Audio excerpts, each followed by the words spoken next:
What's up guys, Ryan here. So today I'm doing a quick video explaining the difference between a evergreen niche and a trend because someone was in my YouTube comments asking, and I realized I shouldn't just assume that everybody understands the difference. So what we have in front of me here is the historical BSR or bestseller rank data of this shirt that I'm looking at on Amazon. And I'm using the Helium 10 Amazon Chrome extension, or Helium 10 Chrome extension for Amazon sellers. The free version of Helium 10 will show you this information when it's available, so you should go out and grab that because, again, it's free. No gimmicks. You will have to sign up, but I mean, it's well worth it because when you have this insights, you can evaluate whether or not, like, it's not necessarily the most useful for print on demand because print on demand is free. You know, we're not paying for the inventory or for the listings, but with like FBA, for instance, selling products you have to actually invest in up front, very important.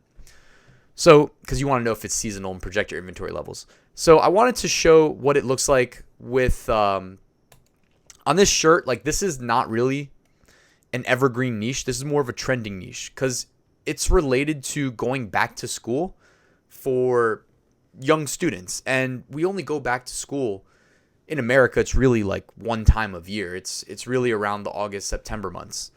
So as you would anticipate, those are the most, those are the months where we'd expect this to be the best-selling performance times.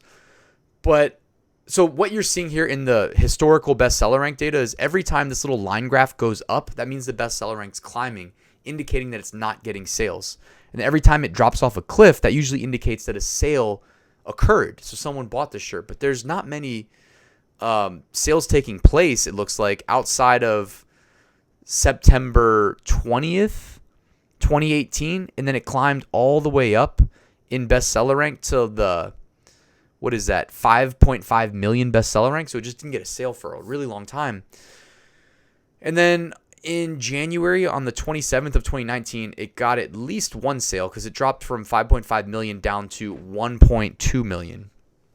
So I'm not trying to teach you how to like evaluate bestseller rank. I'm trying to show you that like we can tell pretty much that this is not an evergreen niche because it's more of a trend. Like, it sells well related to a specific time of year. You know, another trend would be like Mother's Day, Father's Day, etc. Whereas an evergreen shirt's bestseller rank over time would look more like this. So I just zoomed in. And what you're seeing is consistent buildups followed by drops, build up followed by drops, build up followed by drops. So if we ignore the dates associated with the chart we're looking at and we just pretend that this is 1 year's worth of information, what we're seeing here is consistent sales year round. Like, over the same period of time, just about, you can anticipate getting a sale every few days or every few weeks or every few months, whatever this is representing. But you see consistency across the board without seeing like really massive buildups followed by drop-offs and then maybe it stays down for a while.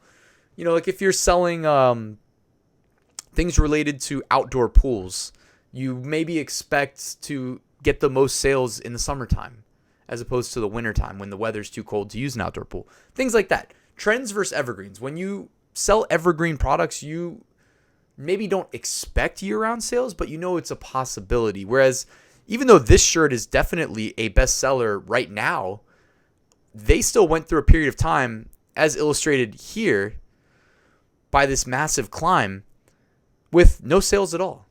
So my general strategy for print on demand and Amazon merch is when I see the opportunity to chase a trend, I'll take it, but I don't exclusively chase trends. Like, all of my best successes involved having some of the best sellers in a niche that was trending, but you don't have to do that and sacrifice the pursuit of evergreens. I think building up your catalog of evergreens is how you build that recurring income that you want to rely on when it comes to your online business.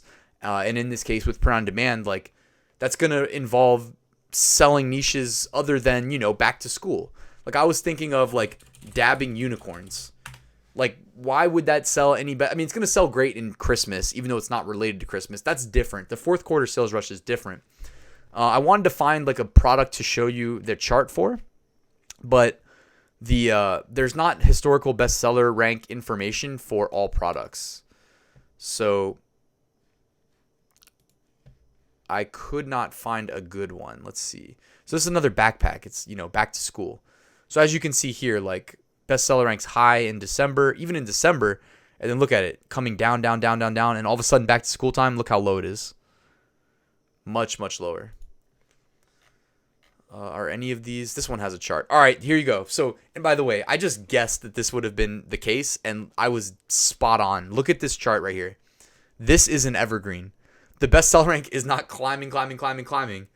This bestseller rank stayed beneath 500,000 basically since almost day one. So this is an example of a true evergreen shirt, not really suffering from seasonality any more than any other shirt would, because there is seasonality that affects, like, in general, print on demand. Like, January is historically a pretty brutal month.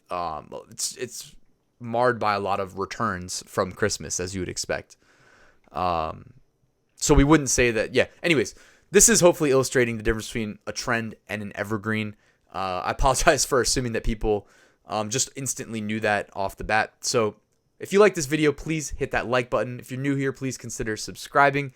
And if you have any questions, comments, feedback, hit me up below, and I'll see you at the next one. Passive Income School is open. Enroll now at ryansmethod.com. Thank you.